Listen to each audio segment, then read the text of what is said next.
Today's podcast is brought to you by Audible.com. Get a free audiobook download and a 30-day free trial at www.audibletrial.com/WiseGuyRadio. Over 180,000 titles to choose from for your iPhone, Android, Kindle, or MP3 player.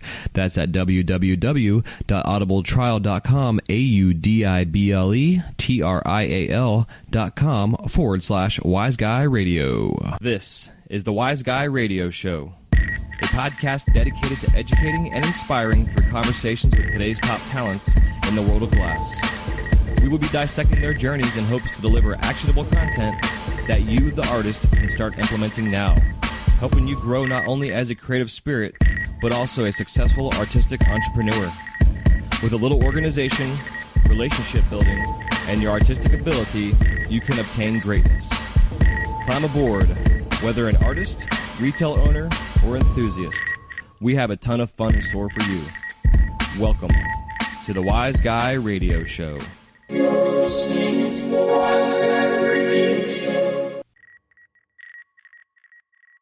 Hey, what's happening, everybody? Welcome to the Wise Guy Radio Show, episode number 36. This is J.Michael, your host. I am driving home from another long day at Disney, and I'm super excited to be on my way home and talking to you guys, so thank you for tuning in.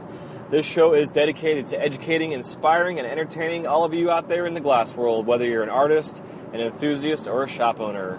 So thank you all for tuning in. Today's guest we have on our show is Drue Downs, who is an OG glass artist. He's been behind the torch now for around 20-ish plus years. I think he said closer to 25. But he fills that all in his story that he shares with us. Also, don't forget, if you guys have not subscribed yet to our newsletter, just go to wiseguyradio.com. That's WYZGUYradio.com, and subscribe to our newsletter at the very bottom, where you will get our weekly updates, weekend reviews for podcast episodes, and also lots of exclusive content. And this week in particular's exclusive content is going to be the top 10 items that you forget to use as tax deductions when you start a small business. And this insight and information actually came from my wife, who shared it with me. She is actually in the middle of starting her own little business as a Scentsy distributor, Scentsy Pot, not Scentsy Melia, but the Scentsy Pot, smelly good stuff for your house. And so anybody that wants to get on board and be a Scentsy rep, or just purchase Scentsy oils, or the whatever the hell the stuff is, wax for your candles, gimmicks, you can contact me, or you can contact her. And I have a new email. My new email is info@wiseguyradio.com. info@wiseguyradio.com. So if anybody wants to contact me, you have any critiques, any ideas for the show, you want to be a guest, come on board, any products, blah, blah, blah, anything like that, go ahead and feel free to contact me, even if all you want to do is just say hi, because I enjoy the hellos. One more thing we're going to be adding to our site very soon is an events calendar. So anybody out there in the world of glass, whether you're a smoke shop, a retail owner, you have a school, you have a demo, whatever, please feel free to contact me, again, at info@wiseguyradio.com. With that information detail, basically just need the date, the time that has taken place, and the location, and we will plug that into our calendar plugin that we're going to be adding to our website here very soon. So anybody out there that wants to look and see what's going on out there in the world of glass, whether it's going to be stuff anywhere around the world, so this goes to anybody out there listening, we will put it up there for you guys. info@wiseguyradio.com, whatever you need to tell me about your event, and we will hook it up. So other than that, guys, thank you real quick to anybody out there listening to this show outside of the United States of America, whether you're in Canada, Asia, Australia, Europe. I mean, just you guys are blowing my mind. I can look on my stats and see geographical statistics on where this show is being listened to. And I've got people listening to me in Korea, in China, in Hong Kong, in Australia, in the UK, in the Netherlands, in Spain, Central South America, Canada. It's just freaking awesome. So thank you all so much, seriously, from the bottom of my heart, for tuning in and listening to the show and sharing with your friends and everything else. I really hope all this information and insight not only is entertaining, but also is helpful in all areas of your business, and also as a glass artist. And again, this show isn't just about pipe making, it's about glass art in general, whether you're a furnace worker, doing stained glass, beads, jewelry, whatever. We want to cover it all. So once again, thank you all so much for tuning in. This is episode 36 with my dude Drue Downs, and we will talk to you all soon. See you guys on Wednesday, which we will be covering the final portions of the E-Myth Revisited by Michael Gerber and a final review of the book, and then I'll be announcing the book that we will be going over starting in October.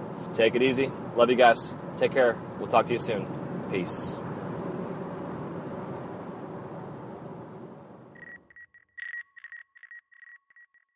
Hey, what's going on, Drew? How are you, brother?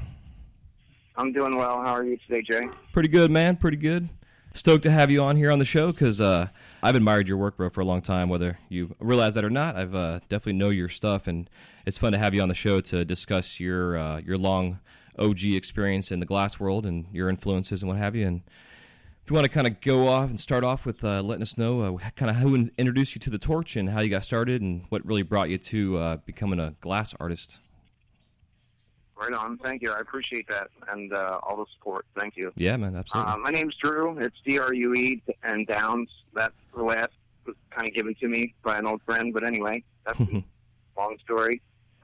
So I would say in like 91 or 92, I first saw my first color changing functional piece on Dead Torque. It's actually RFK in Washington, D.C., and just kind of fell in love with it. I was doing photography and fine art at the time, and just was mesmerized by this craft, by this amazing, new thing in my hand that we could commune with, share with, and also, evolve and change colors as the life of the piece went on. Mm-hmm. And it was one of my prized possessions. So anyway, fast forward to like 93, I was on the road and mining some minerals and made it down to Arkansas and happened to run into a gentleman who was friends with Cameron Tower.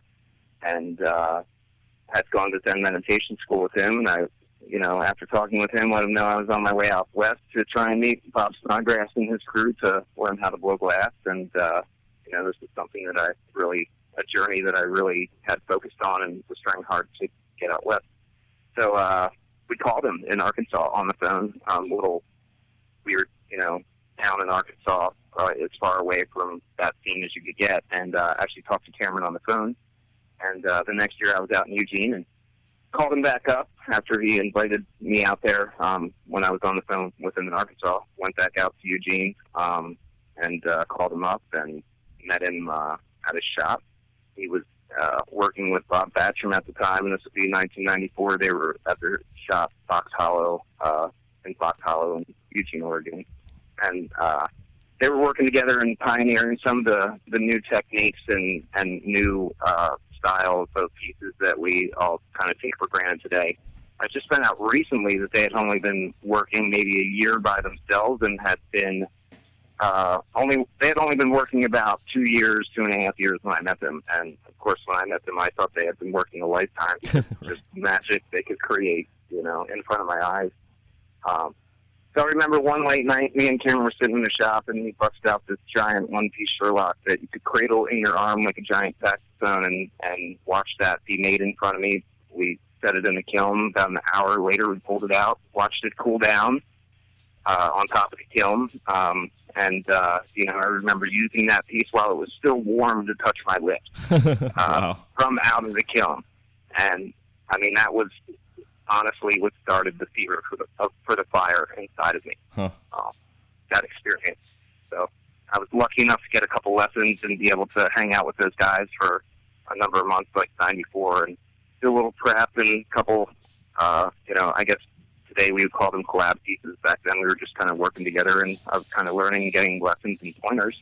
And then I opened up my own little shop in a little chicken shack behind my house, and I was right off the Lameth Street in Eugene. And that would be like the summer of 95, and kind of started to, learn my foundation in glass with lessons from some of the, and pointers from, Cameron and Bob and some of the other old school blowers that were there at the time, which may have been 15 or 20 at the time. Mm-hmm. Yeah. That I was aware of anyway, in the color changing or functional glass world. Heck yeah. So how long so a couple of years you stayed out there in Oregon doing that?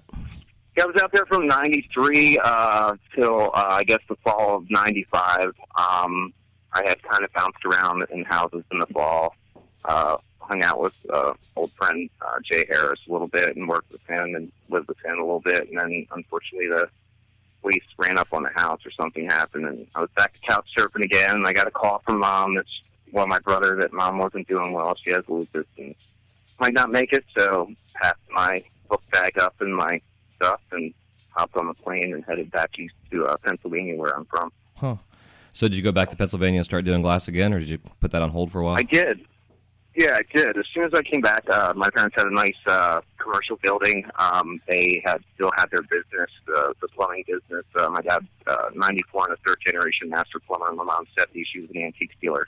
Wow. So I grew up around like trade and crap my whole life. So they had this awesome house, and I was lucky enough to have a back, old butcher room that was all cement and bricks. So Mom and Dad weren't worried about me burning down their house with the new crafts I came back, or mad scientist trait I came back with from the East Coast, and was lucky enough to set up a shop in Lancaster County, actually, Amish country, in '95. I was told recently by Stan Alba, an old snotty apprentice in Cameron, that they considered me the first East Coast pioneer of color changing glass, as far as like bringing that teaching out and being the first person making color changing pipe. Interesting. On the East Coast. Hell yeah. So that was an honor to hear. An honor to, just an honor. Yeah, I can imagine, dude. Well, I know, like, myself personally, like, the first pipe I ever came across was a friend of mine pulled out this, like, big, giant potato-looking thing, and it had all these wiggles and squiggles and patterns on the inside, but it was all color changer. And I was like, I just was completely blown away. It was like I was holding this colorful brain in my head, that I could use, ceremonially. And, it was just like so intrigued by it. But then I started coming across the people that I was hearing like, oh, there's these couple glass blowers down the road and whatever that I never met, but I had heard about them, but I was so intrigued by it. And then I bought my first piece myself from Chameleon, like right out of the back of their station wagon when they were still driving around on the road back in like 97, I think it was. And that was still about 2 years before I got into the torch myself. But it was like, still, like you're saying, like seeing this like amazing thing happen as you used it, that it was changing colors. I'm like, what the hell is this, And then like you fast forward to today, where most of the community out there, the younger generation that's using this stuff, everything's clear. There's some amazing color changing glass going on, but it's interesting to see like how clean people keep their glass now, which doesn't allow color changers to change colors, so that it's an interesting kind of evolution of what the glass has kind of turned into. But there's still like amazing color changing going on. But in 15 years of this process, it's kind of fun to see the evolution, but there's still the older foundational work is still being done, and I appreciate it myself. Like I haven't used silver period in my glass in probably 3 years. But I still have a coin sitting on my bench always, just in case I need to bust it out and use it. Just in case the inspiration comes. Yeah, absolutely. I mean, there's definitely an ebb and flow to the functional glass world. From to be honest with you, I think 82 or 85 is when Bob accidentally, fumed a piece of clear tubing with silver while I was mixing silver white, which was an old color that we used to mix with silver and clear together and get a nice creamy silver white color. And I believe that is what, started the color changing craze. I recently also was told that Cullen Fowler and some of those guys up in Alaska and up north were doing some teamwork on some ornaments and stuff back in like 79 and 80, but they weren't using it in the same application as functional, so they didn't really get the color changing effect. Right. They were using it more like a luster. So that was interesting to hear recently. It's interesting. I mean, I would say about a year and a half ago, I took a class of Yushin, and before that, I was stuck in, I wouldn't say stuck, but I was kind of like writer's block, creator's block into the old school, just fume style, which I did not see much of out in the industry.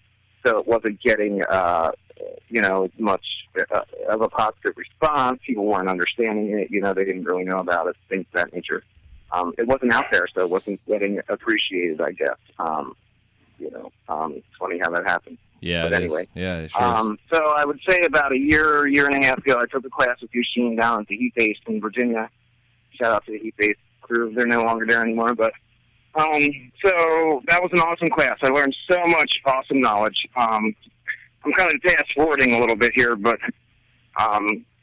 So I took a 3 to 4 day intensive class from Machine, and it just opened up a whole new world of, like you said, the color changing to the pre-colored, for lack of a better word. Mm-hmm. Yeah. And years ago, I used to call that carnival glass because we had 15 colors, 20 colors.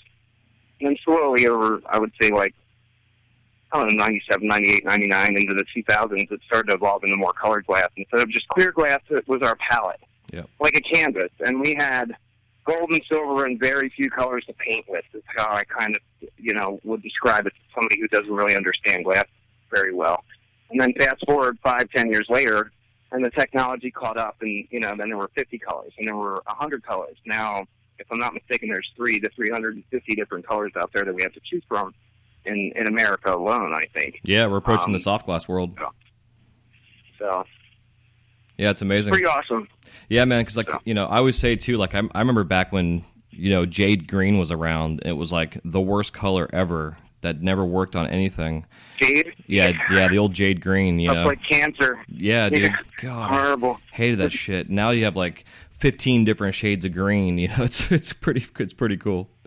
I definitely dig it. So how long? So was the Yushin class? Was it a one-on-one class or was it a group type thing? It was a group class. Yeah, it was a 3-day like functional class where first day was doing prep, and he pretty much makes everything from scratch. He doesn't really use any pre-made tubing or anything of that nature. So first day was like back stacks and prep work and showing how to do some awesome back stacks, and then the second day using those back stacks to make wig labs and sections, and then the third day put together like a sweet mini tube with a marble, one of the thick marbles on the back. So it was kind of like a stage process step class, and in between that he would do other little things depending here and there and that. I think he did a Filocello that was like a 5.5 hour demo. That was pretty intense. Yeah, it's crazy. And then the last day was a marble class. Unfortunately, I got sick one of those days and was missed like half of a day because I wasn't feeling well. But regardless, got a huge amount of knowledge from it. Just really helped to take it to the next level, in my opinion. Yeah, man, that's all it takes. Because, like, myself personally, I never really took any classes. Like, I did an apprenticeship, and when I first got my foundation going with an artist from the Renaissance Festival, and it was like 6 months of shopkeep, and then that led into 6 months of torch work, which I learned pendants and beads and jewelry and whatever. But then, like, I spent about 3 months with this guy Daniel Sharp up in Georgia, down in his basement, doing prep work, wrap and rake stuff, and just, basically I was prepping all his blanks for him, and then, like, he'd shape them out and make bubblers and whatever, and then it got to a point where, like, every fifth point that I decorated, I would then shape out, and then he would make it functional to just kind of go through the process of it. But then, like, from there on out, it was all come home, get my stuff, and set up, and then, like, figure this shit out on my own. And just back in, I think it was January, this year, I took my first actual, like you're saying, like, class-wise, with Steve Sislove and Dan Coyle. And it was the same thing, dude. It was like, it wasn't a hands-on class. It was like, these guys were like, what do you guys want to learn? And over 2 days, and I mean, I'm talking like 11 in the morning till 2 and 3 in the morning, they worked on stuff, and they went over every single thing that we wanted to cover and more. Totally humble guys. We hung out with them, the whole 9 yards. I mean, I had Dan on the show and Steve on the show also. But it was amazing, like you're saying, dude. It was like amazing. Like I was able to take all the shit that I've learned and all the techniques that I've learned, and then like threw it out the window with the baby in the bathwater kind of idea, and completely reevaluated what I was doing. And for one, it showed me and gave me confidence in what I was doing already. But then it also gave me confidence that I can then now take this knowledge I just saw and learned, and then evolve with it. And, it's amazing how, one little small thing, man, it's all it takes is to really fine-tune and clean up your work. Now, if you're new and you're watching these guys, doing some stuff that you've never even heard about before, it might be a little bit different, if you don't have a good foundation.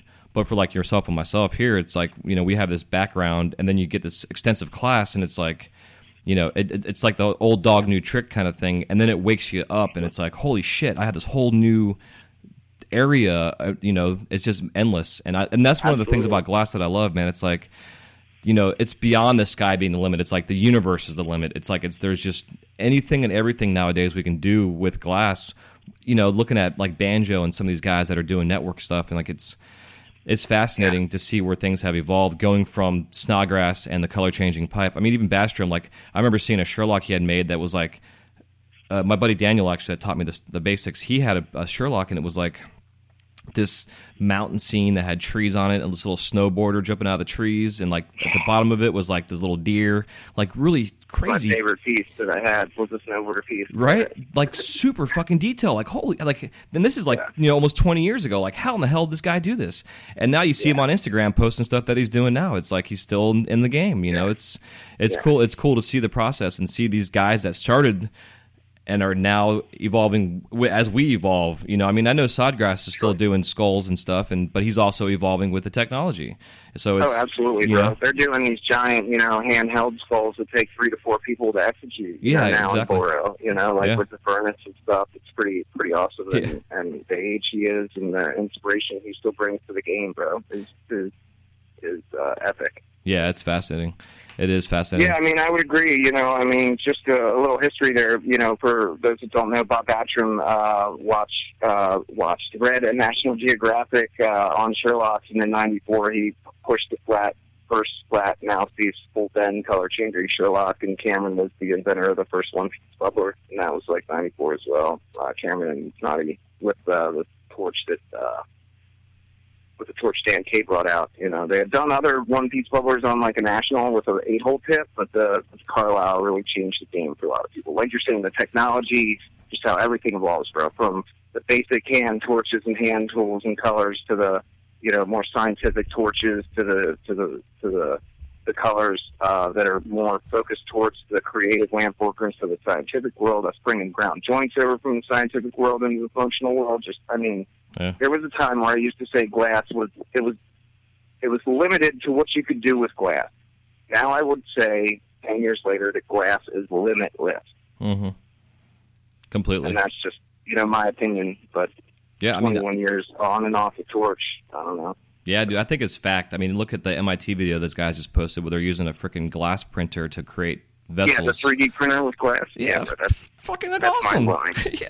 Yeah. Like I saw that, and then they put the lighting over there, and you can see like just the lighting effects that these things make. It's like, what's next? I mean, it's fascinating. Next thing they know, they're making rigs and shit with those printers, or something crazy. Yeah. It's just there was a guy like 2 or 3 years ago that drug this crazy contraption out to like the Sahara Desert and filled it with sand.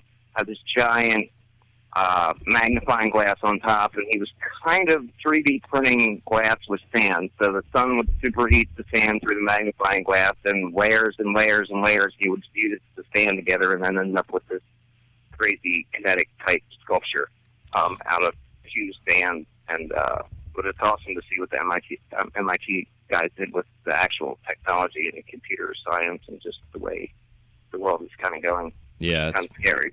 Yeah, but it is what it is. Yeah, it's true, man. Yeah, actually, I'll put a link on the on this episode with the MIT video for those of that out there that haven't seen it yet. It's pretty neat stuff. Yeah. So to kind of, so at what point in time did like from going from Oregon back home? Did you stop along the way at all anywhere to like in the Arkansas, Kansas area to blow glass along the way home, or did you just jet set all the way home? Yeah, we just did the red eye all the way home. Got home. It was probably about a month till I had my studio set up. I had to clean out this room, put in ventilation. Ventilation was key. It was like the first thing I was taught. Like, build your ventilation and build your shop around your ventilation. Don't build your shop and then throw in some ventilation. So the ventilation took a little while to put in. So pretty much like the fall of '95, I would say October, November, we were blowing glass on the East Coast and then doing fish tour. Because Jerry had already died, so the dead tour wasn't there anymore, and the scene was underground. Nobody, if you went out to an art or craft show or trade show and told people you blew glass, the first thing they said was you make pipes and snob you off, so it wasn't really a respected, trade. And up until recently, it hasn't been. Yeah, dude, I've been to locally here. We've got some soft glass guys, furnace workers, and for years and years and years, I've always gone to the shows and made sure I went up to them and introduced myself and shook their hand, and so they knew who I was. But then we had a cheese and wine gathering one night for an opening at a gallery, and I just mentioned I was a lamp worker, and immediately it was the stigma of he makes pipes, kind of bullshit, where I was, but I was also doing other things, sculpture stuff, and I had a bead pendant that I was wearing, which was nothing fancy at the time, but it was just the fact that these guys, automatically assumed that I was a pipe maker. Nowadays, it's oh, are you a pipe maker? Oh, that's cool. Yeah. Right. It's kind of funny. More respect. Yeah, which is good, man, because you're seeing like the Mickelsons and the Bandus and all those cats that are getting into making functional work as well, which is really helping the reputation and the seriousness that the world of art, I guess in general, is taking the pipe making functional glass world seriously. As because I look at the whole concept of being a glass artist, and there's so much more involved than just being an artist. I mean, there's engineering and science and math, and there's all this complex stuff that's involved. You can sit and make spoons all day long, but if you want to make something bigger, you got to figure out. I mean, it's a freaking chess match almost. I heard taking these classes. Like when I took the second class I took was with Joe Peters and Peter Muller, and oh, wow. Yeah, which is awesome, dude, because those guys have the soft glass background and have worked together for years, and then come into the the world of lamp working. Come into lamp working, yeah. And seeing that was amazing. Yeah, it was because I saw their tools. Like my main thing when I go watch people work is I watch their hands and I look at what tools and how their bench is set up, and they both had like this huge array of soft glass furnace tools. So I was like making notes and immediately went on to Mountain Glass and went to their website and bought like all the tools that they had that I needed to make sure I have. And now they're like my favorite tools I've ever used. I'm like, God, I wish I had these things 10 years ago, kind of thing. Yeah. So I just started using jacks myself recently, bro, and it's just, it's a game changer. Oh, total game changer. The reamers and all that nonsense, not that they don't have their plates for certain applications, but, the jacks, I would agree. Yeah. Recently, I got the bent. I think it's like a 60-degree bend tweezer, tungsten tweezers that they have out there, and I freaking love those things, man. It's like there's so much you can do with this little stupid tool. It's fascinating. Like I come up with things. I'm like, what can I use this for? Like I'm trying to find even new things I can use with it. So I was gonna go somewhere with that, and I don't remember where the hell it was, but I don't know. So.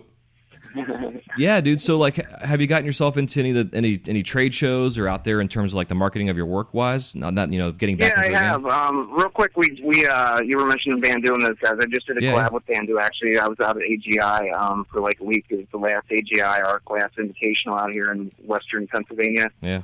60 glass blowers for a week, just sharing knowledge, demos, prep. So I guess I would consider that a class, but more just a bunch of glass blowers hanging out at glass camp. But anyway, I was fortunate enough to do a UV Jelly Belly collab with Bandu to Sherlock and the pendant step that we did. That's all UV that I'm pretty stoked about. So he's really the first, successful glass artist that I've actually been fortunate enough to do a collab with. I've met Ram a couple of times and respect and appreciate his work, but I haven't gotten to take a class or, being at the right place at the right time. I've done a couple collabs with Nate Mayers, Faith Nate. He's an awesome friend of mine, and I got some sections from Yushin and that we're working on, and from Kumi, Yoshinoro, from Kumi in Japan, who does all the intricate dot work, Filicello dot work. And so I'm working on some cool collabs with some different people. But to get back to your original question with trade shows, we did a handful of trade shows last year.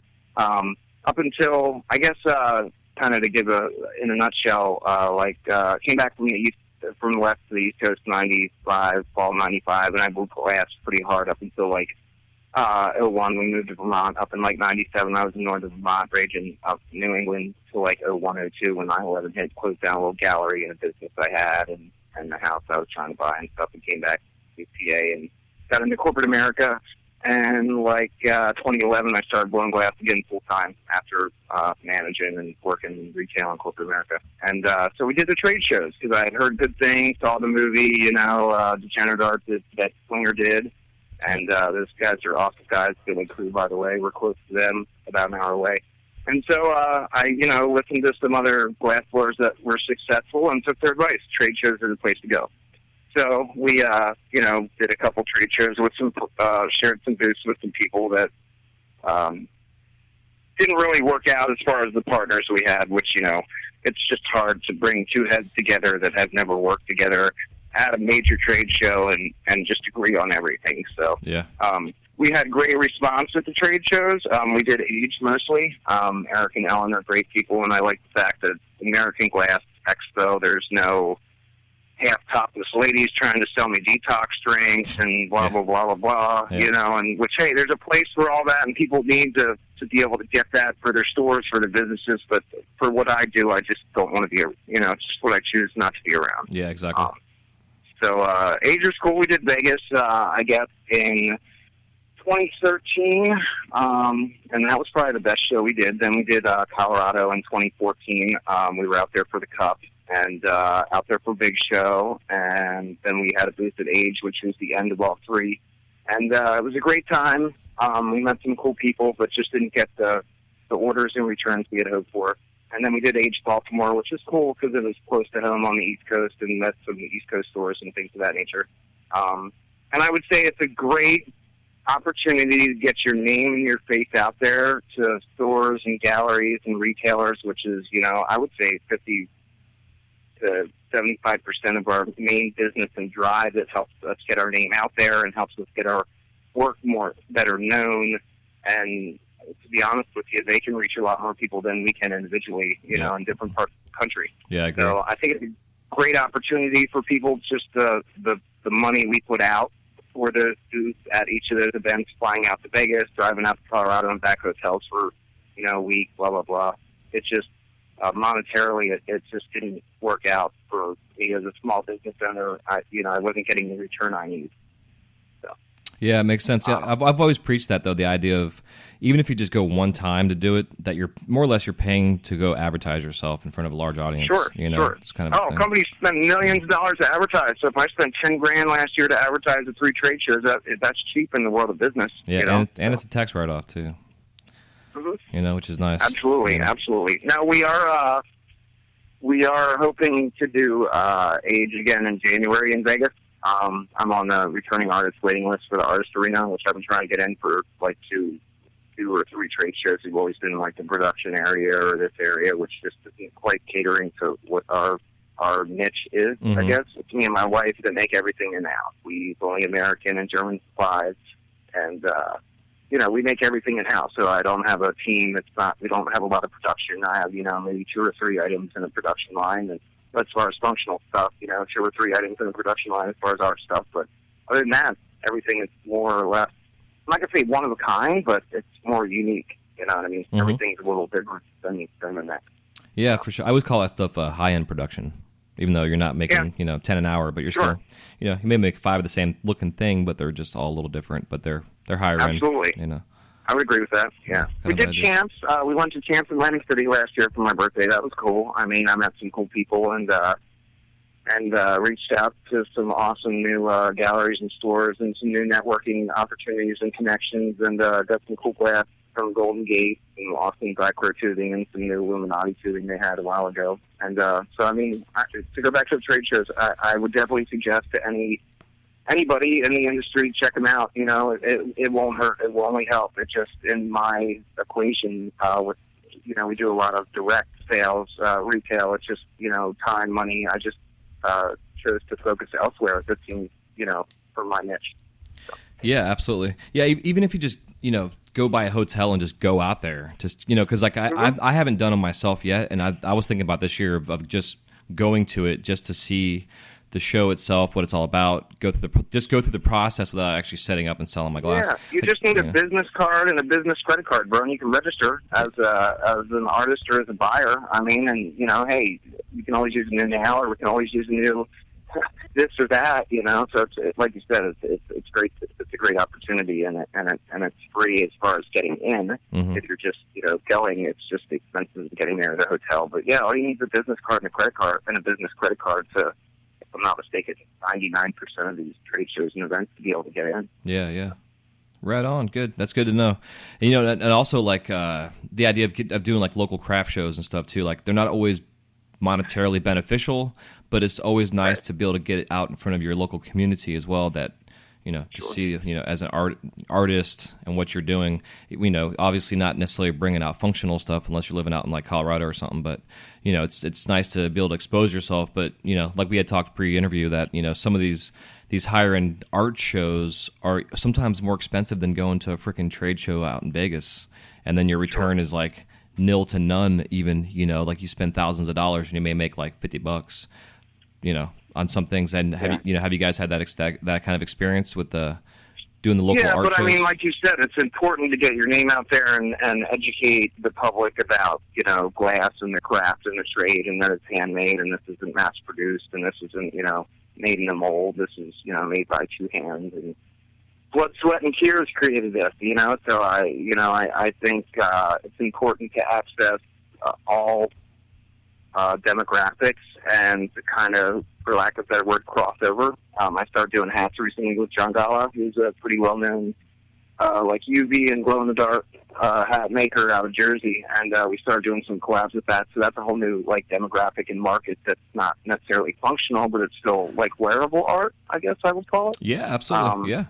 So, and I do some awesome Christmas ornaments, some themed Christmas ornaments I've been doing for the last 10 years over the holiday, and they usually, sustain us for the holiday season. So, yeah, I mean, it's important to get out wherever and whenever you can, I think, personally. I was just talking to a friend the other day who came to my shop, first time he was in a glass shop, and, you could see the stars in his eyes and the bewilderment and wow, and you're embossed, and this looks great, and I was like, yeah, it's awesome, but you get out of it what you put into it. Next week we're going up to the Pipe Plastic in Vermont, and in May, between hotel rooms and travel, it's it's like $1,500. I'm not in the Pipe Classic, but I need to go network with those people. I need to get my face out there.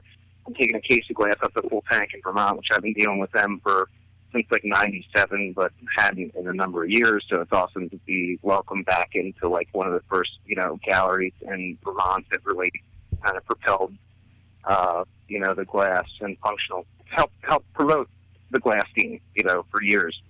Yeah. So, it's important just to get out there and to meet people and shake hands and let people know who you are, because I think in this day and age, there's a lot of people out there, and unfortunately there's some charlatans in our industry, and it's important to, I think, get that face time with some people so they can genuinely understand and know and meet who you are as an artist. Mm-hmm. Yeah, I agree. So. Yeah, especially now with the social media that's going on. It's easy to say, you've got 4,000 Facebook friends, but really you only have maybe 50 that are actually friends. So right. To actually be able to get out there and expose yourself and become friends with these people that you are friends on with social media. It's interesting. Absolutely. And then once you start networking, then you can start doing collabs and stuff, and and that's another thing too. I think is interesting with our industry is the whole collaboration concept. It seems like in other areas of art, there's not a lot of collaboration going on because it's not really that easy to collab, I guess. Where in the glass world, it's not. I can't say easy, but it is in a sense. It's like two people come together that are glass blowers. It's easier. Yeah, it's Absolutely. easier. Yeah, exactly. Yeah. So, but I also kind of think too, the collaboration concept, I personally feel needs to slow down a little bit and allow the artist individually to still find their way. Joe Peters, for instance, I'm finding where he's kind of he got his name out there, became himself, did a shitload of collabs for a couple of years, and now he's kind of gotten back to his individual style of finding his way with his next line that he's doing. He's doing these anemone rigs that he's doing, and they're freaking amazing. Even though he's still doing collabs on the side, but it's good to see the artist. Do you see the orbits that he did recently? I think they're orbits, if I'm not mistaken. They're a mini tube with a thick marble in the middle that spins, bro. And I've seen a couple other people recently do that. But basically, the marble spins one of the heavy marbles in the middle of the neck of the mini tube, and you can spin the marble while you're up in the tube. It's pretty dope. Hell yeah! That's he's only done 2 or 3, maybe 4 of them. That's something really new that he's done solo style there out of the new Dream Lab that and the Nate has kind of formed recently. Huh, interesting. Out in Evergreen, Colorado. Yeah. So, he's a huge inspiration of mine, Joe Peters. We lived close to Philly, like I mentioned, in the Front Street Gallery out there, and they had a Joe Peters and Elbow show. And I've gone to 3 or 4 of their shows. They've all been awesome and great, but I was blown away by the Joe Peters show and Elbow show, bro. Blown away. And I've been to big show. I've been in Colorado and Vegas, and I've been to some big trade shows, and I was blown away by that show, bro. It was amazing. Yeah, inspiring, amazing, mind blowing. Wow, this is what we can do, and just limitless. Yeah, man. When I took that class with him, just seeing him working, and it's interesting to see someone take simple concepts and techniques and then take that simplicity and make it look like it's completely so complex you can't figure this shit out. But when you dissect it and deconstruct it, it's like, well, really, that's actually pretty simple, but it comes from Joe Peters' brain, so it's not necessarily, simple, and not everybody can do it. And like you're saying, like Joe's been an influence on my work for a long. Him and Peter Muller. So to have both those guys working together and taking a class from him was phenomenal. Seeing those guys go back and forth and really talking and discussing and figuring. Like same with the Coyle and Steve Sizlove class too. Seeing the connection and these guys that for instance with the Coyle and Steve, it was their first time, I guess, working together in a studio where they've done mail collabs and whatever else, but seeing these guys like really come together and brainstorm and draw pictures. And Joe does that. Like I always tell people, like, it's so important to really put your ideas on. If you can't even draw a stick figure, try and figure it out. Put your shit on paper, draw a diagram, try to figure it out. And seeing, before they started even turning the torch on to blow glass, him and Peter sat down. They talked about what they're going to make. Joe did some sketches. Peter fine-tuned the details. And then they had the drawings on the bench in front of us so we can see what they were going to be making. And we were all like, it was a diagram. Yeah. Yeah, exactly. Keep you on point, keep you focused. Yeah, I really respect a lot of other artists that come into this industry with a different mindset or a different mentality, and then they get into glass, like Joe and Peter with their soft glass mentality, and other graphic artists, and that with all the screen printing and all the ink printing and all the sandblasting, and just other people, other mediums, and other artists that have found glass and what they bring to it. I mean, me myself personally, I find we get complacent with our old school teachings. I still do a lot of traditional shapes, the Sherlocks, the hammers, the sidecars. I try and mix it up with the new colors, new styles, new techniques, but I still have that traditional mindset, and I highly respect and look up to and admire, somebody who can come into this industry with, a totally different outlook and apply glass to that and come up with new and wonderful creations, man. It's awesome. Yeah, I agree. Like I've always appreciated professional skate artists and skateboarders and stuff, and seeing like you, Sheen, like seeing these guys that are out there, tearing it up on a freaking skate park, and then they go in the studio and they tear it up in the studio with that same level of creativity. And it's just like I do a lot of teaching. My wife's an art teacher, so I do the Great American Teach-In every year, and that's one of the things I tell the kids. It's like, look at professional skateboarders. It's like you don't see these guys falling and breaking their arms and hurting themselves. All you see is like Tony Hawk finishing that 900, and you have no idea it took him years to get to the point where he could actually try to even try it, much less actually go through after falling so many freaking times. Like in Degenerate Art, Eugene, there's a part of Eugene on there where he's like trying to get this thing down and over and over and over, and eventually he lands it. It's like, and that's what it's all about with the glass. I mean, it's like so many times where you go through and shit breaks and cracks and you burn yourself and you cut yourself and you get pissed off and you throw it across the room and you cussing and everything else, and then you come back the next day with a fresh mind and it's like fucking butter, and it works out exactly the way you wanted it to. But it takes all that frustration to go through it. And it's like, yeah, absolutely. It takes it, and it's, as an entrepreneur, for one, it's a roller coaster. As an entrepreneur, as a glass artist, it's like 10 times worse. Like I've always said, it's like a roller coaster without a seatbelt. Yeah, exactly, dude. Better hold on. You better hold on. Yeah, and your hair's on fire at the same time. Covered in kerosene. Nothing good. Yeah, like you said, bro. Nothing good comes easy. Any of the dedicated arts to become proficient or even strive for perfection in any medium or any art or any trade or craft or any dedication, it takes hard dedication, bro. Like you were saying with skateboarding and with the lamp working, it's years and years of practice and dedication to get to that point. But it's so rewarding when you find that balance where all that practice comes to fruition and you're able to execute or achieve what you've been practicing for so long. It's just it validates it, and pushes you further to try the next thing. Yeah, at least for me personally. Yeah, it's so rewarding, man. Like it's when you like you're like, I think I see it, but I can't quite see it, and then all of a sudden it's like, whoa, there it is, and it's like you get goosebumps and you want to do backflips, all at the same time. It's interesting. Like I couldn't imagine if like Picasso or Da Vinci or Dali were glass blowers. Like Da Vinci would have been cutting off more than just his ear, or Van Gogh, whoever the hell would cut his ear off, But I'm saying, like, these guys would have been fucking hanging themselves in the studios. They can just throw some gesso on a painting and start over. They can't just do that with glass. They're like, it's I can't imagine. So, yeah, we're definitely absolutely. I would agree.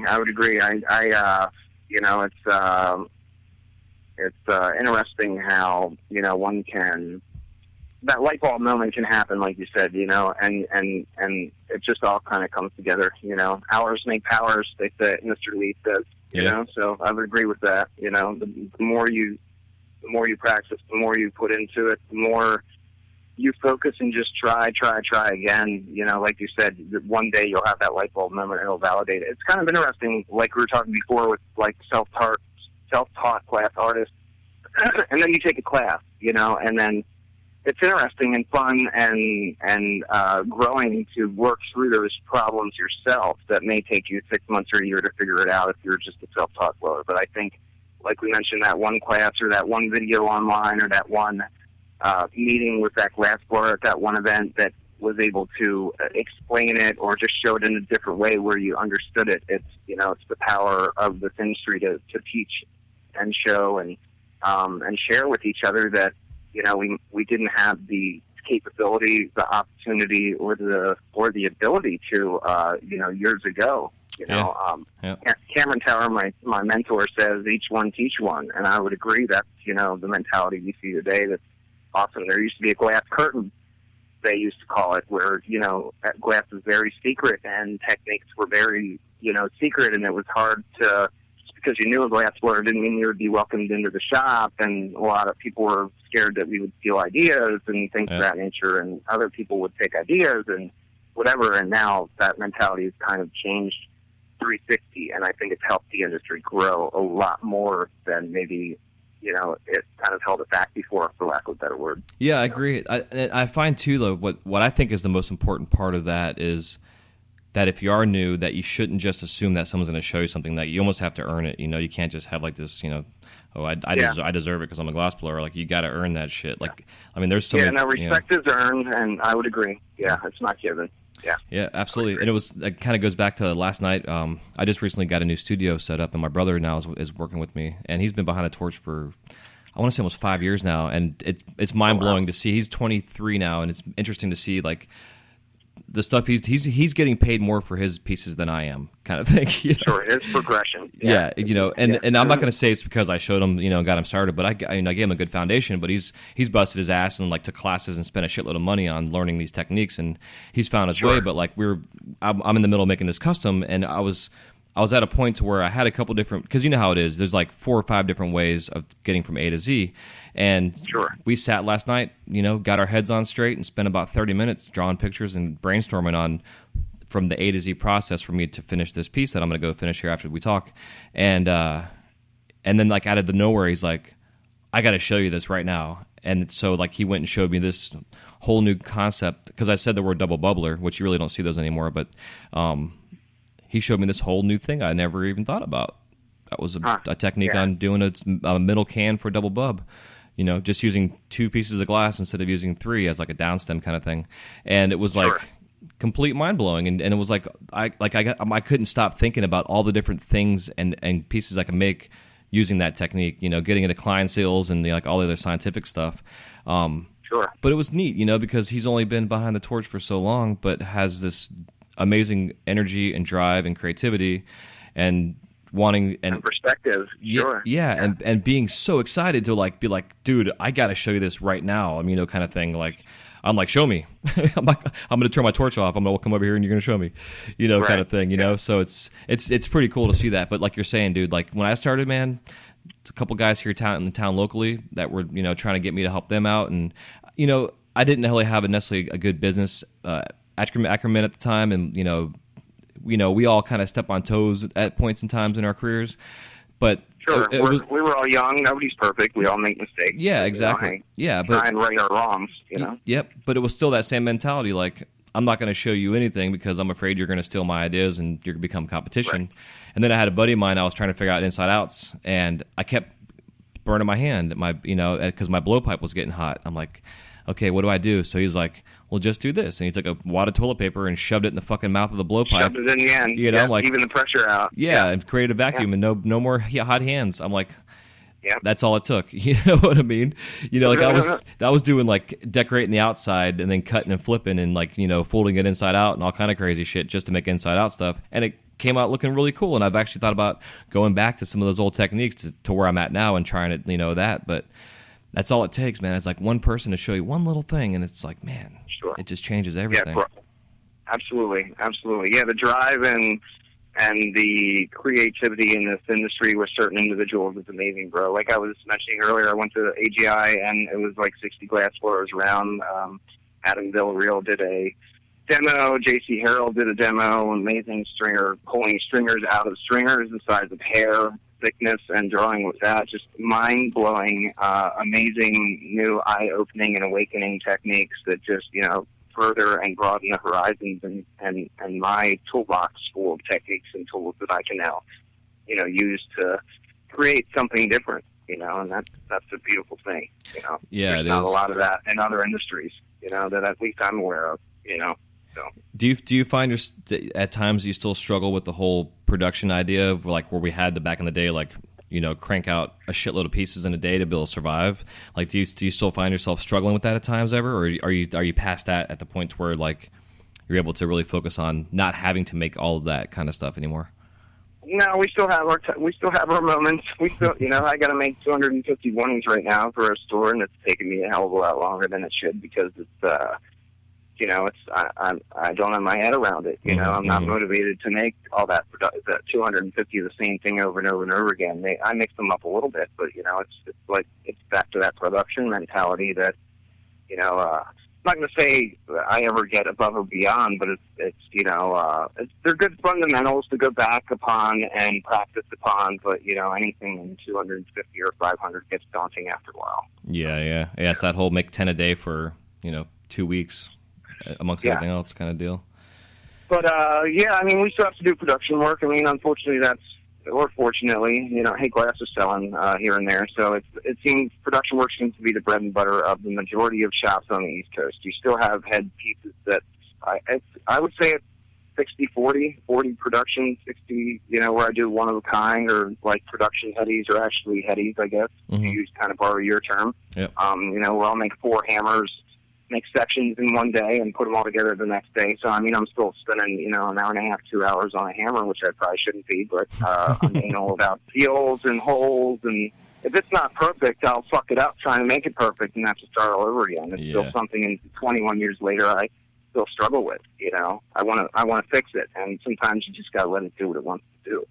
Yeah, man, that's the truth, dude. Like when I teach people glass, I'm like, once you try to manipulate and make the glass do what you want it to do, it's gonna break and cut and burn you every fucking time. You can, it's got like this. It's gonna fold. It's not gonna. The shape's gonna get all fucked up. Whatever. You'll be left. Yeah, settle for happy instead of try and make best, because you probably won't be happy with it at all. Yeah, man. Because a lot of times it's so much faster just to make a new one than it is to try to fix it. You know, kind of deal. Yeah. I mean, it's frustrating that you've got 8, 10, 12 hours in something and it's just not right and you want to fix it, and there goes all that time out the window. It's, you know, I mean, hey, it's humbling. It's a growing process, but I won't tell you it doesn't suck. Yeah, you know, but that's the beauty of glass. You can make another one. Yep, exactly. And usually it comes out better than the first one, which is awesome. Yeah, that's the best part about it. I would agree. So being in Philly, or I guess Pennsylvania, really, were you in the game when the Operation Pipe Dreams, the whole thing went down? Kind of why I got out of it. I personally wasn't affected or affiliated with any of those individuals that got harassed, but it was real close to home. We had gone on the road in 2001 down to think about relocating to Asheville, North Carolina, and I couldn't give glass away. Stores would not buy glass. They were afraid any day that the cops would come in and take all their inventory. The industry really kind of crumbled, for lack of a better word, when that happened. I definitely remember seeing it on TV, hearing about it, and it being talked about a lot. Like, what are we going to do? Are we going to, you know, all go to jail for making glass that we could smoke out of? You know, we're not making guns. We're not making bombs. We're, you know, the next generation trying to support ourselves with a trade and a craft and trying to build a business. Why are we being vilified and demonized? You know, but it was scary enough that the whole Operation Pipe Dreams happened, and then right after that with 9/11, I had a small craft gallery hippie shop up in Newport, Vermont, right near JP. And between 9/11 and Pipe Dreams, I had to shut down my business and relocate from a house at 26. I was trying to buy a house and had a business, and I had to reevaluate, for lack of a better word, because of all that lack of business, the lack of people wanting to buy glass, the lack of people willing to take a risk and go to jail for glass. So it definitely hit hard. And for me personally, even though I wasn't directly affected, I have friends who were and know people who were. But fortunately, I didn't get a letter from the Attorney General, but it definitely pretty much ended business at that point in time. Yeah. Yeah, man, it was some scary times, and I'm so glad when Slinger did the Degenerate Art video that he, that was a part of it. So those that aren't involved in our community can really see, as an artist community, and all of a sudden the government steps in and they're like, "Oh no, you can't do this," and it just took one concerned mom who was a government official or whatever the hell the foundation of that whole thing started, to make the ball roll to where we were all like, what the fuck are we going to do now? I mean, there were so many shot glasses and dildos being slung around the country at one point in time. It's like, right. What do we do? What was going on then? I'm sure some Contra deal was going on, or some sort of war was going on. It's like, why are they wasting time on us? Yeah. Yeah, that's crazy. I agree. So it was scary times, So being in Pennsylvania now, I mean, because I know there's a couple states out there that are still like the laws are still really strict. Like I think it's like federally though, it's still technically illegal to make. It is. What they would consider drug paraphernalia. I make everything and anything out of glass. So I would say. My foundation started as a pipe maker, but now I'm a glass blower. I mean, I make if you want to buy a pipe and tie a string to it and call it your dog, I don't care. It's what I choose to make out of art because, if someone chooses to use it or not, they can still appreciate it. Yeah, exactly. And that's what I preach, bros. Don't just do that. Yeah, exactly. So. Yeah, and now, PA, it's a little conservative here, definitely. A little conservative mentalities. You have your Bible Belt and your conservative areas all over the country. But I think with the education of the masses, with the benefits of the medical cannabis, that there's a lot of benefits that can be had from it instead of it being villainized or demonized, vilified or demonized.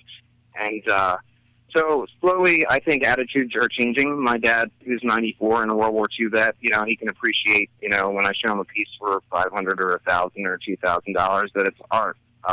That can be used and is functional, that it's not necessarily a pipe. Yeah. You know what I mean?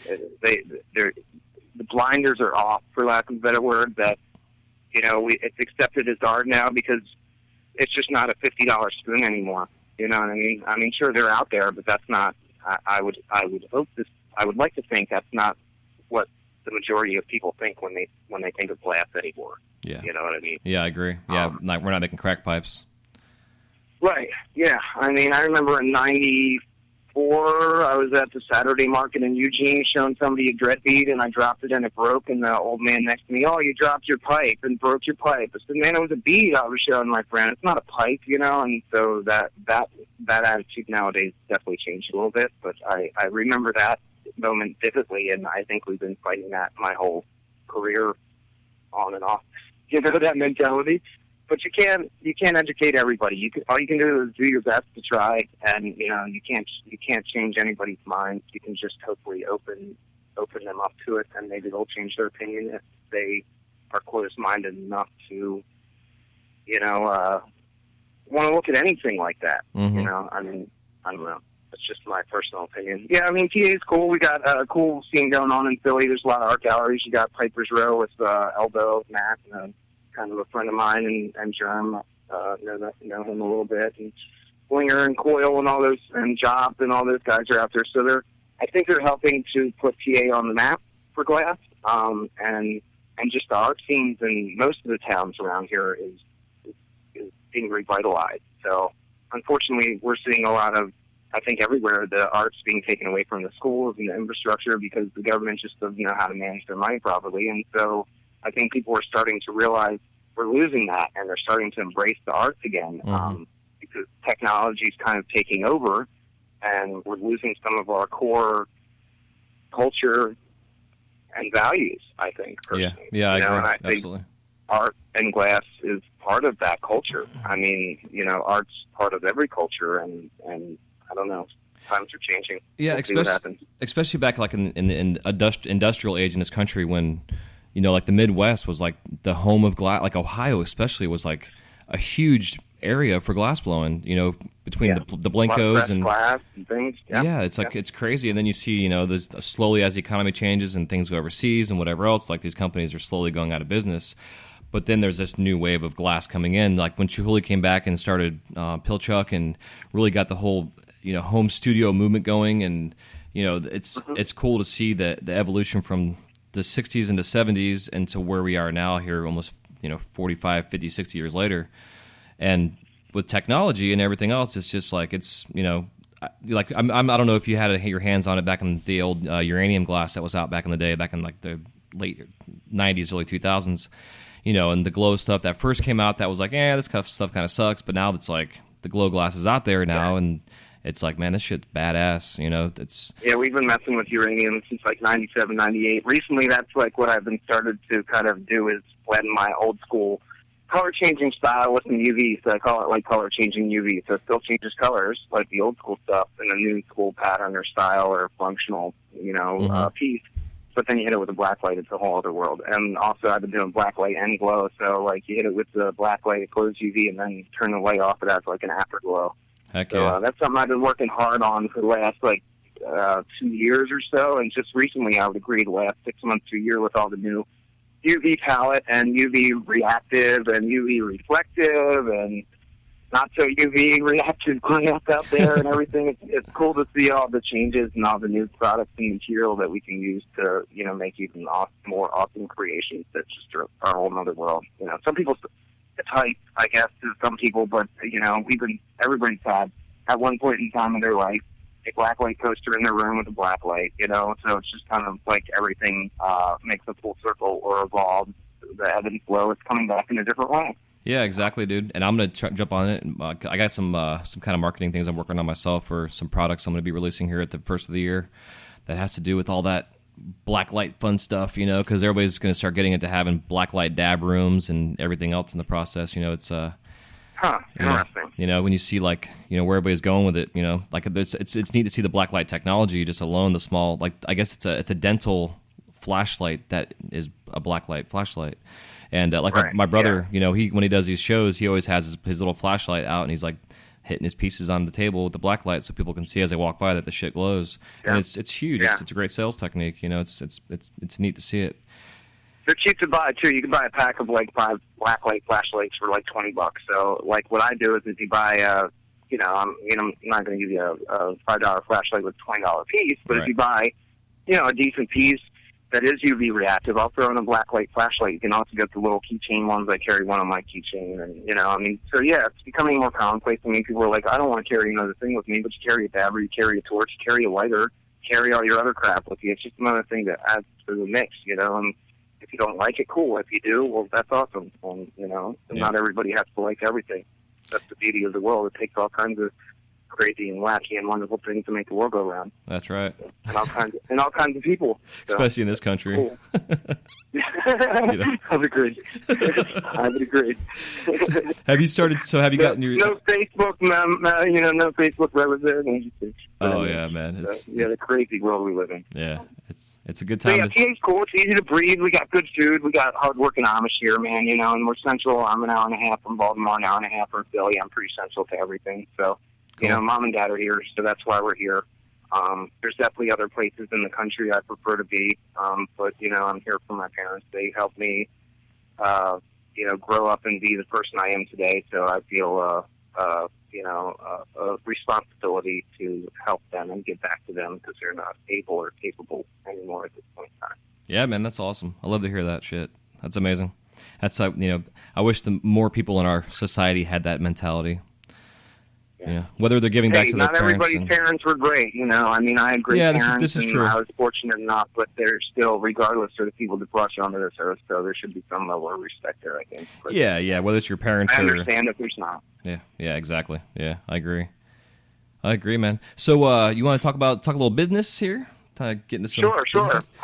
Like we were saying earlier, we did the trade shows a little bit, and then I started. Now we do a lot of like festivals and like bluegrass, jam band, and like brewery festivals and stuff like that, and try and get out to the public directly instead of having somebody always resale my work. I still deal with a lot of stores wholesale. Primal's a big store I deal with here. They got a store in Springfield, Pennsylvania, Bethlehem, PA. A couple in Jersey, just Primal on Instagram, and they got some awesome, like a glass museum, bro. Like I would say they have one of the, as far as on the East Coast, you want to be wowed by some amazing glass. Go check out Primal. Oh yeah. Next time you're one of their areas or locations, but so I do deal with some stores as far as wholesale work and things of that nature. It's challenging as an individual to support myself on wholesale, I find, with the time, the hours, the overhead of a studio and a house and things of that nature. In my business equation that I need to survive every month, I try and find a balance with wholesale and retail direct to the customer. I try and keep my prices the same so that, there's no arguments or anything of that nature, that everybody feels like they got a fair piece for a fair price, and there's no arguments with, $5 or $10 difference here. As far as I try and police that, it's ultimately up to the store to abide by that. But as far as business, as far as my marketing and where I do most of my sales, I would say it's, at the spring, summer, and fall festivals, a trade show maybe in the beginning, in the wintertime. Vegas always seems to be good in January or February, right at the beginning of the new year, and then the wholesale orders in between. Heck yeah! So when you're doing your books and stuff, like do you like keep track of all your stuff, all your expenses, in and outs, and all your accounting stuff yourself, or do you have an accountant that does that for you?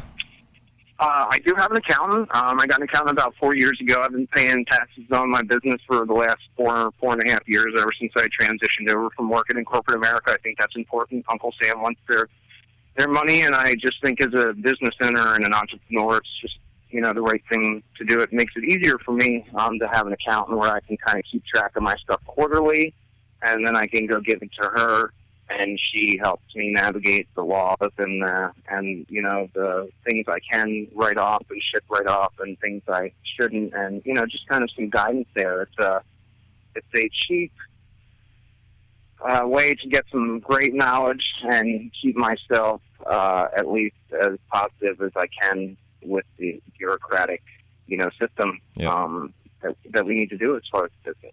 So. Yeah, I think an accountant's a great idea. It's not. I pay, I think, like $250 a year. I'm lucky. We live in a area where there's still Mennonites and Amish that you can find, a little mom and pop place that still has a decent, rate and value and really works hard for your money. And, that's the way to go about it. I appreciate that. Yeah, for sure. Because the H&R Blocks and the bigger corporation companies, like. I tell everybody to avoid those people. Don't go to them for your small business stuff. Go find a local person who's an accountant or CPA that deals with small businesses, because they're going to be more knowledgeable in a sense too, in terms of the stuff Absolutely. that of what your needs are, instead of being this overall generalized bullshit. Because as a small business owner and an artist, like we talked before, it's like it's so easy to run a business and be on top of your stuff, keep your books in line and check. But it's also very easy to overcomplicate it too. And if you have someone that, like you're saying, that has guidance that can assist you, because people don't realize, like when you drive your car to a shop to go to make a delivery, keep track of your mileage. You have depreciation on your vehicle every year. That's a tax write-off. If you drive to your friend's house, you can't keep track of that mileage. Like I work with Disney, and my one way to Disney is like 95 miles one way. And 2 years ago, I was doing my taxes, and I was like, well, because I had used to use my depreciation on my vehicle. And so I was going to file my car, and it was going to save me I think it was like $4,000 or something like that if I was able to use that calculation for my back and forth to work. But because I was working for mileage, but because I was working for somebody else, I couldn't take that deduction. If it was for me making deliveries, then I could.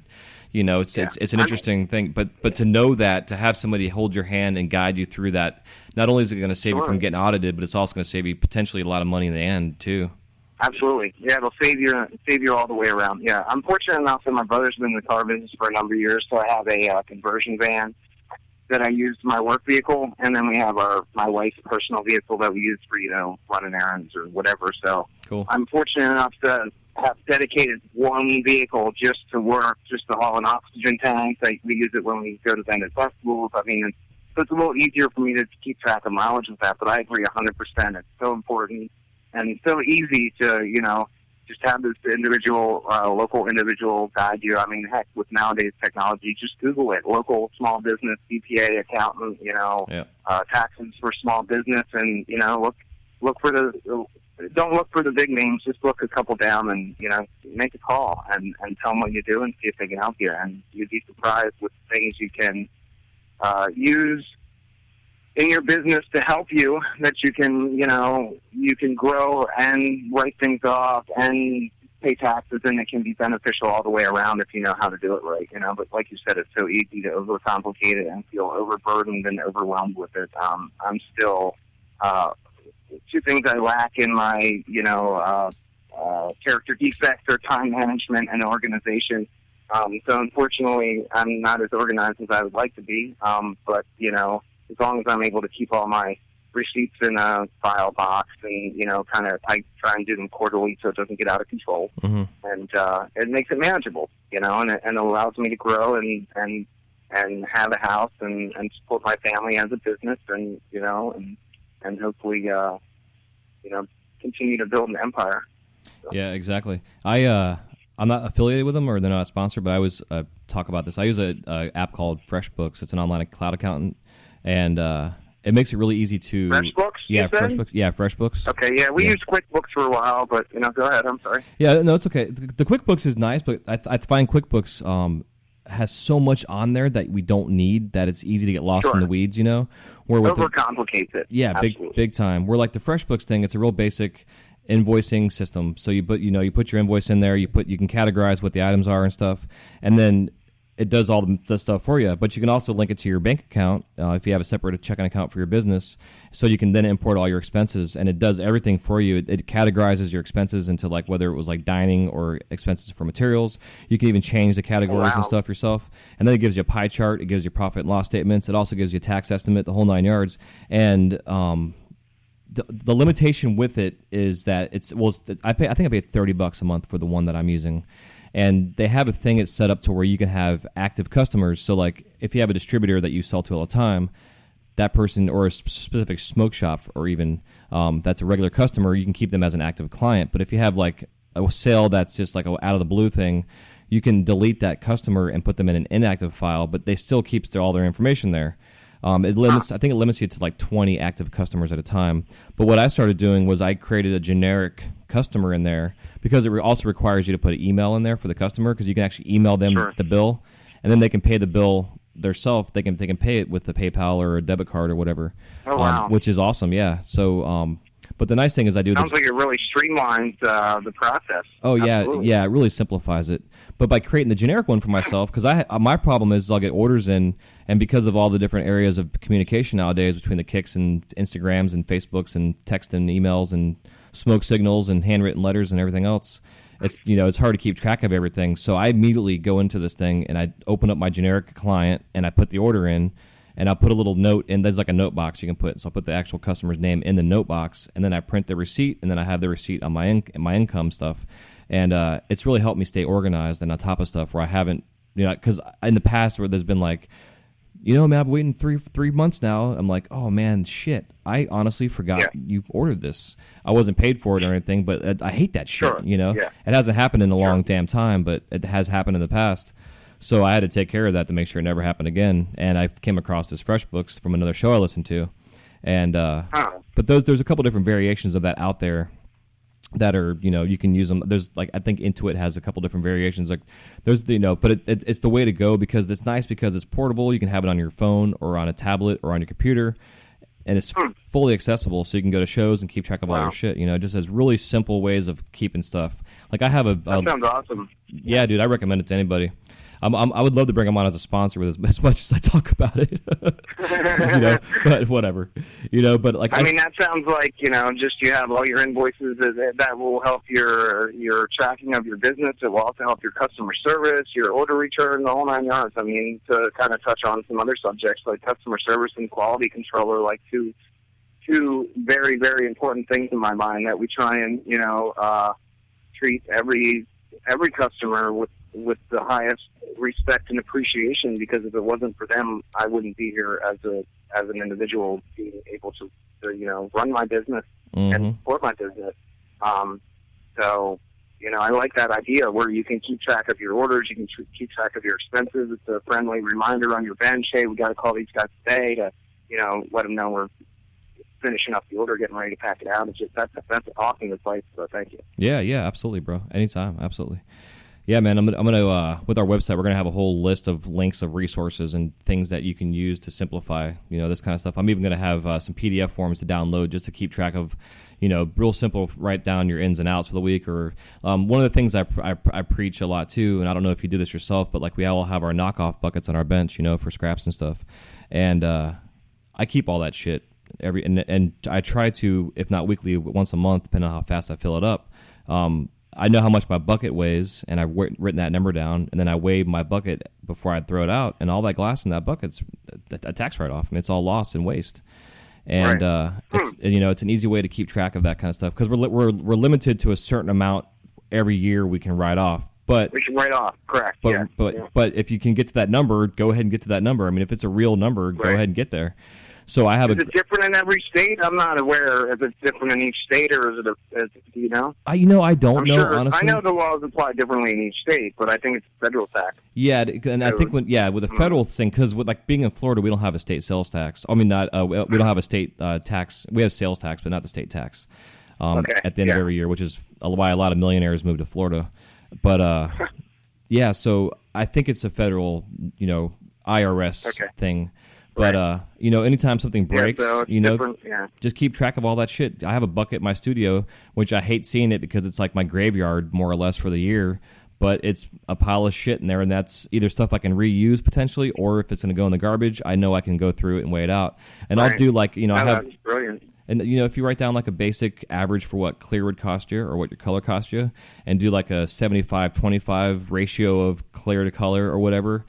That way you have somewhat of a number, because that's your waste of color. It's shit's expensive, man. And when you go see your accountant, absolutely, all that stuff's written down. Because when you go, the main thing you pay for when you go see an accountant, you pay for their time. So if you're completely unorganized, it's going to cost you hundreds of dollars to have an accountant go through and file your taxes. If you're on point and organized, and you give them their stuff, not only are they going to smile at you and thank you, but they're also not going to charge you an arm and a fucking leg to do your taxes for you. And you make their job easier. So I would agree. Yeah, with the 4 years of me doing this, it's definitely been a learning process. So I would agree. The more organized and more numbers and categories I have itemized and written down, the easier her job is, and the more beneficial it is to me. Absolutely. Yeah, absolutely. Do you use your space as a write-off where you're working, or do you not calculate that? Do I use my what? I'm sorry. Your studio space? Do you calculate that? Yeah, I have a separate building that's detached from my property. I rent now, so it's actually, the house is one price. There's an added price to be able to rent the barn out back, so it's kind of nice. It's already itemized that way. So we do that. Of course, the electric is still connected, so we have to do a ratio of that. We moved in here and opened the shop up immediately, so I was kind of able to. It took about a month, so I was able to see average usage without and with, and we kind of have an equation, I guess, that we use to kind of get to that. The realistic percentage that we can write off and keep track of for our electric use. Heck yeah. Keep all my oxygen and propane. Obviously, that's all I use for the shop. And like I said earlier, I use the one vehicle exclusively for business and work. So I kind of have tried to, I guess, organize or minimize the crossover to make it easier for me to track it. Yeah. Yeah, it makes total sense. And even if you use your own car, just make a little log and get a small notebook and just keep it in your glove box. Yeah. keep it in the box. Yeah, write your mileage down from A to Z, and as far as I know in PA, I'm able to write either my mileage off or my expenses for the vehicle, things of that nature. So where we're at, I get a better write-off with mileage than using my wife's vehicle and trying to keep track of it. It's just easier. Yeah, I learned that over time as well. Yeah. It's everything's a learning and growing process. But just trying to work smarter, not harder, I guess. Yep, absolutely. I'm 41, so I don't feel like I'm getting any younger. I have that youthful exuberance to create and blow glass and travel again, but I'm still 41. I got to remind myself of that sometimes. It takes a little longer to recover from an all-nighter. Yep. If I fail on the skateboard, it might take a week longer to be able to walk again, and things of that nature. So we're just trying. I hike a lot with the dog, and we eat a healthy lifestyle. I'm a pescatarian, so it's all like seafood and veggies. Me and my wife haven't eaten meat in years. We're vegetarians, but the dog is not. Mm-hmm. And so we're trying to just live a good, healthy, productive, and positive life, man. And unfortunately, part of that is keep track of the business. But once you do it, once it becomes second place, it's easy. It's just like anything else that you make part of your routine. Yeah, exactly. And that's part of my show, dude. I preach is like consistency. Just be consistent. If you have to do it every single day to create that habit, like back in, I think it was in June. No, it was June I launched the show. Yeah, it was in July. I did a 30-day challenge. It was a pennant a day for 30 days just to create the habit of starting your day with a warm-up, not just jumping right on the torch and getting busy, to create the habit of warming up. And also by doing that, if you make a pennant a day, like I did the math, man, if you did a pennant a day for 30, every day, say you did it 300 days a year, it's $15,000 you can make if you sold it for $50 a piece.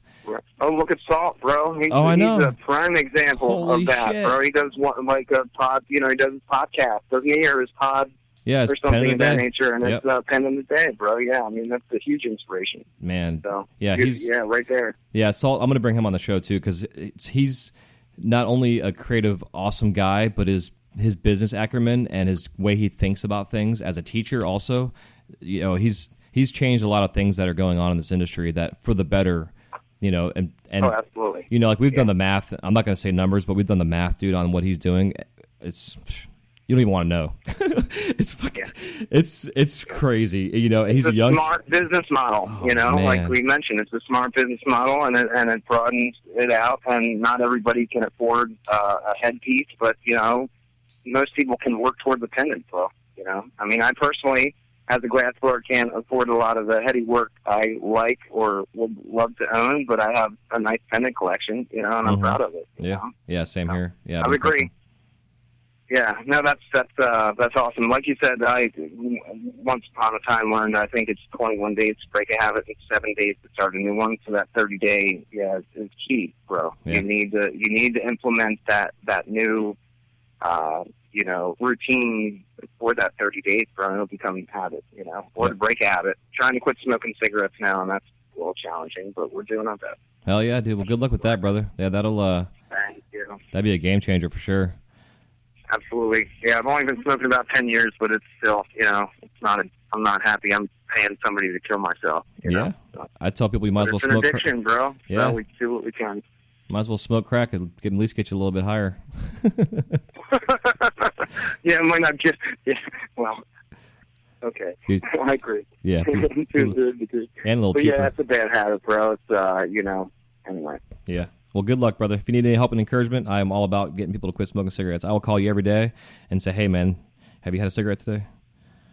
Do you smell like Thank shit? you. Do you taste like an ashtray? I'll go through the whole process, dude. I've been You doing can't fucking breathe? Yeah, exactly. It's bad habits I have. So, hey, we're slowly whittling them down. Yeah, man, it's important. Especially at 41, dude. You got a long ways to go still. Yeah, bro, I feel like I'm in the prime of my life right now. I mean, it's been one of the best years we've had in a long time with being able to work with other people, travel with other people in the industry, get my work out there. I walk into a new gallery or a new part of the country and introduce myself, and people actually know who I am now. I've seen my work again, and that's just awesome and rewarding. And, like you said, it gives me a reason to stay motivated and take care of myself to, continue that journey, that dream in the glass world. It's awesome. Yeah, man, fantastic. Well, I guess it's time for us to get into the lightning round, brother. Before we do, let's take a minute to thank our sponsors. This episode of the Wise Guy Radio Show is sponsored by Wise Guy Media, a new company dedicated to showcasing the talents and offerings of their customers through podcasting, eye-catching graphics, logo, and customized web design. Established in 2015, Wise Guy Media is continuing to push the elements of web and logo design with outside-of-the-box ideas and up-to-date graphic-generating programs. Whether you want to launch your own podcast, need a website, or a new logo for your brand, they have all your needs covered to promote yourself and get your brand recognized in your industry. To see what they've been up to, check out their site, www.sonyermedia.com/wiseguy, for a sample of what they've been doing to help get this podcast off the ground. That's www.sonyermedia.com/wiseguy. So the lightning round consists of about a half dozen questions, and all I need from you is a quick 60-second answer or so. And if you want to expound upon the answers yourselves, feel free to go for it, man. And the first question is, which is always an interesting one, is if you could work with any living glass artist that you haven't worked with yet before, who is it and why? That would be Lino Pietro. Just an awesome old school Italian master that I think I could learn a lot from, and he won't be around much longer. Yeah, man, the guy is mind blowing. There's Absolutely. There's a video. Big inspiration in software, or just in glass. Yeah, man, like I've seen some videos with him and oh man, I'm gonna brain fart. I don't know. Never mind. I think it would be cool to get in the studio. We had a dream once of doing like soft glass, hard glass boro on the soft glass scale or on a soft glass type of format, where it's a team of workers doing it. They're doing it now with furnace work, but that was a dream that Cameron had and other friends of mine have had over the time that we just haven't brought to fruition. But I think it would be awesome to get Lino into the lamp shop and see what he could, I guess, dictate or create, or what would happen. I think that would be awesome. Yeah, it sounds. Yeah, that would. I definitely see that the scale of boro is getting a lot bigger. It's crazy seeing how some of the sizes that people are getting into. It's like, yeah, mind blowing. Which I think is what's fun with the networking kind of glass work, to be able to Oh, so there's a video out there. It's Lino and Pino that work together in a studio in Italy, and the two guys, they both master soft glass artists, and it's funny to see the guys. They stand there and they look at the apprentice bench, and they both are like, okay, who's going to sit in the apprentice bench? They kind of like figure it out, and then they get busy and they collab together on this piece. And I think Pino ended up taking the master bench, but it's a phenomenal video. I'm going to put it on the link on our show. So that'd be cool to see. Absolutely. Yeah, it's I fascinating. have not watched that video, so that'd be awesome to check it out. Back when we have the Dale Chihuly permanent collection here in St. Pete. I got actually to be a part of the opening and worked there for about 2.5 years doing tours and whatever. Wow. And so I got to be pretty involved in Dale's personal life and what brought him into glass and his background, and seeing the Italian influence that he has, and then the guys that he brings over from Italy, that really started the whole studio movement, but also brought all those techniques that have been kept secret for hundreds of years. Sure. I mean, I don't know if Dale ever went back to Italy, if they'd hang him out in the town square or something, or whatever. But it's interesting to see that those old guys like like Lino, dude. I'm the same way. He'd be amazing to work with.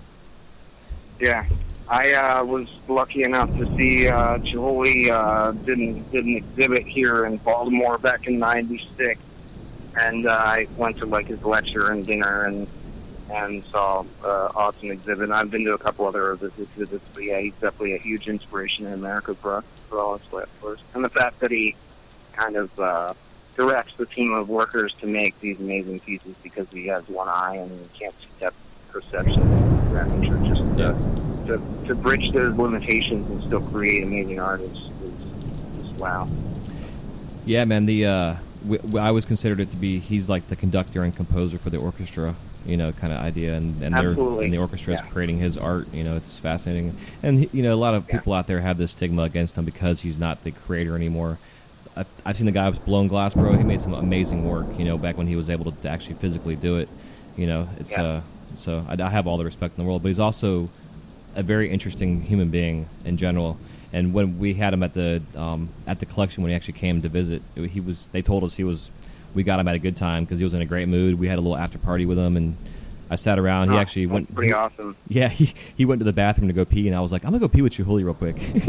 But I ended up not. But I stood outside the bathroom waiting for him to come out, and we sat and talked for about 25 minutes. It was interesting. I got to show him some of my glass, and it was definitely dream. It was like, for me, it was like getting to meet Michelangelo. If I was a sculptor or something like that. It's just, that's pretty awesome. Pretty neat shit.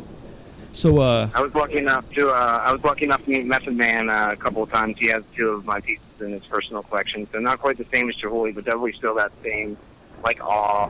Someone that inspires you. They're awesome music. They're out there doing their thing, and just to meet them and have them be humble and willing to talk with you and meet with you is just hats off to those individuals that give us the time of day to inspire us.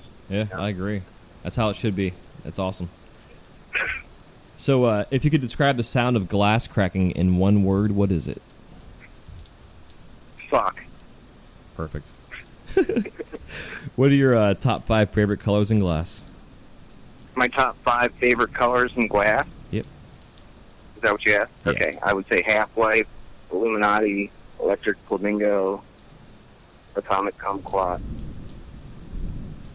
Agent Orange, and those would all be UV. I like, as far as 1 or 2 non-UV colors, I really like Blue Stardust and Green Stardust by Tag. Yeah, they're fun colors, if you can get them. Yeah, I like all the rare ones. They're hard to find. Yeah. Speaking of that, did you ever get into the Draconis colors when those came out back in the day? The what colors? Draconis. Those really satiny, pretty colors that came out for a little bit. The Draconis colors? Yeah. No, I did not. I haven't. I had a chance once upon a time to work with satin white, but I couldn't get it to work as nice as I like. So it wasn't something I went towards. Recently, I saw small stashes of them being released again by certain individuals, and it's definitely something I'd like to try and get my hands on. But I haven't been able to work with any that I'm aware of in a while. Yeah, and never really focused on it too much, unfortunately. Yeah. Hell yeah. I would say that's probably like the 02, 03, 04 era where I was just working glass part-time. And 01, I kind of, 02, I kind of got out of depth the whole pipe dreams and 9/11 thing and just would work at a friend's shop on the weekend here and there and that. So I wasn't really up to date on all the new techniques and products and colors out at that time. Yeah. Right on. Hell yeah. So in the studio, are you a TV, a radio, or both in the shop there? Yeah, radio only guy. I see people with TVs in their shop. I think that would distract me. Too much shit out of the side peripheral vision in my eyes. I like to get in that zone and focus when I'm in the glass studio, where pretty much everything else around me is not there. I guess you kind of get in this time-dimensional zone, for lack of a better word, where if you're really focused in that zone, nothing else is radio. Music helps get me in that zone, whereas the TV, too much motion and stuff going on that would distract me. Yeah, man, it's the weirdest feeling when you come out of that zone and you're like, where the fuck am I at right now? Yeah. And then I'm in my studio. Okay, I'm good. But it's it's not it's a thing that we get to experience that maybe 1% of human beings on Earth get to experience. It's just that creative hole that you get into. It's like it's beyond tunnel vision. Like I can't even explain it. It's just is what it is, and you just have to experience it. And it's pretty damn cool. Yeah, I would agree. Me and my old shopmate Will Rodman, Santa Barbara Will. He was an old shopmate back in '94 in Eugene. His first model was in my shop. But anyway, we used to get in such a zone together working that we actually could communicate through ESP. I'm not lying. No, I believe we could actually communicate mentally through ESP, and and talk and communicate without verbal, because we were both in that zone and just able to, I guess, feel each other's vibrations, energy, actions. It's kind of wonderful and scary all at the same time. I haven't experienced that in a long time with anybody else, but I have by myself recently, in the shop when I work late nights, just so I can get in that setting here. Yeah, dude. I have some friends here in town. They have a studio called Zen Glass, and in their older shop, I used to rent space from them, and we'd be in there 3 or 4 in the morning working, late night, music cranking, and we all worked in a line on the wall basically. And there would be times where we would we would all stop and look at each other, and then go right back to work. But that look was like, okay, are we all still here? Yeah, we're talking. Yeah. Communicating, and you get like this energy flow going. It's such the coolest thing. And in the glass world, I don't know, because not that many people that paint or sculpt. It's usually an individual thing in a studio, and with glass blowing, it's like, it's a community event. It's like this ceremonial circle that we're having, type thing, and it's pretty damn neat. I'm getting goosebumps talking about it right now, dude. Like it's it is kind of ceremonial. I would agree, bro. We're all gathered around the fire. We're all chanting or creating or putting our energy and spiritual aspect into these creations. And yeah, bro, I've thought about it, but never really thought about it that way. You're absolutely right. It's kind of primal in some aspects. Yeah, it's pretty cool. Yeah, I love it. So, what's your worst injury in the studio? Worst injury in the studio. I burned my finger pretty bad, probably in the first year of glass blowing on the torch. So I stuck my finger through the torch and blistered up pretty bad. But fortunately, that's about it. A couple bad cuts. I used to bang my glass on the ground to show people how strong it was on like the wooden floor, like bang, bang, bang, instead of toss it. And once upon a time, the piece actually broke in my hand, and I remember pulling like 5 or 6 slippers of glass out of my hand. So now I just tell people it's glass. It will break if you beat it hard enough. It's not meant to be. It's not meant to be indestructible. So, oh man, I always laugh when I see that shit. Like there's degenerate art, like he's panning through the freaking crowds, and these guys are bouncing their pipes off the table. I'm like, whoever buys that piece is gonna be pissed in like 2 weeks. Yeah, glass. For those that don't know, every time you bang a piece of glass, it introduces stress or shock into the glass that never leaves until you re-anneal or re-temper the glass. So you bang that piece enough times in the same spot, I don't care how thick it is, it's going to break. It's just the nature of glass. Yeah, like you see kids knocking the head of the bowl on the edge of an ashtray to knock the shit out. It's like, man, keep doing that. Yeah, eventually it'll break. Yeah, it's going to break right there. Yeah, exactly. So our last and final question is a fun one, and it is, if you were stranded on an island that had a glass studio and all it supplied was your gases, a kiln, and your torch, what 5 items would you bring? And this island, dude, could be whatever kind of island you want. A resort, desert, whatever. So I don't have any glass with me. I just have my torch, my gas, and my kiln. Yep. So I'd have to bring some clear tubing. I'd have to bring a little bit of color. I'd have to bring a chunk of gold and a chunk of silver. So I got, 4 there? Well, I'll do my glasses. I'll say the gold and silver as one, as a metals. Okay. So we got 3. And my glasses, because I need to be able to see and not burn my eyes out. I have sensitive eyes anyway, so I would probably wear my blend glasses and sunglasses as well. Do a little, multitasking there. And number 5 would be some music, some tunes. Sweet. Hell yeah. I love it. Hell yeah, dude. Well, before we let you go here, if you can give us a short parting piece of advice, and then also tell us how we can find you out there in cyberspace. Absolutely. Practice makes perfect. Nothing good comes easy. If it comes easy, it's probably not good. And what doesn't kill you makes you stronger. Those are a couple of words of advice. How you can find me, you can check me out on Instagram as Druw Downs, DRUEDOWNS. Also on Facebook is Drue Downs. I believe it's Druw A Downs, DRUE, and then an A and Downs because they need to change my name.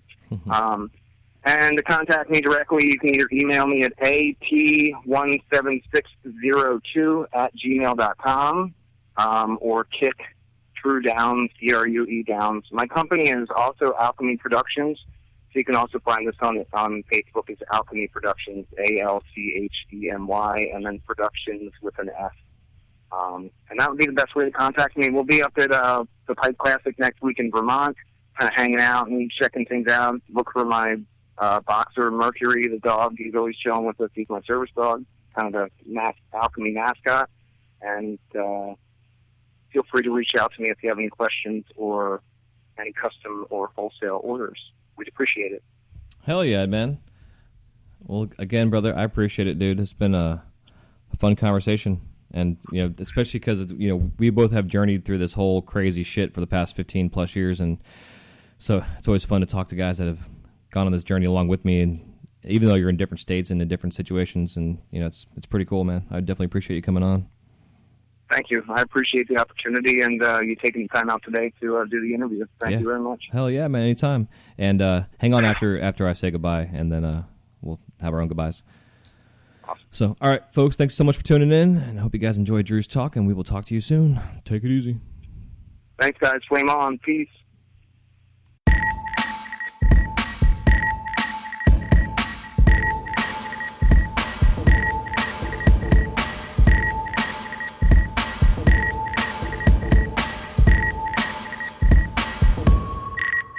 Thank you guys so much for listening to this episode of the Wise Guy Radio Show.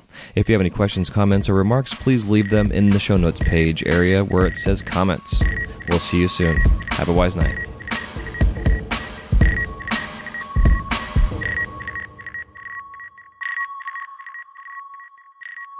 You're listening to the Wise Guy Radio Show.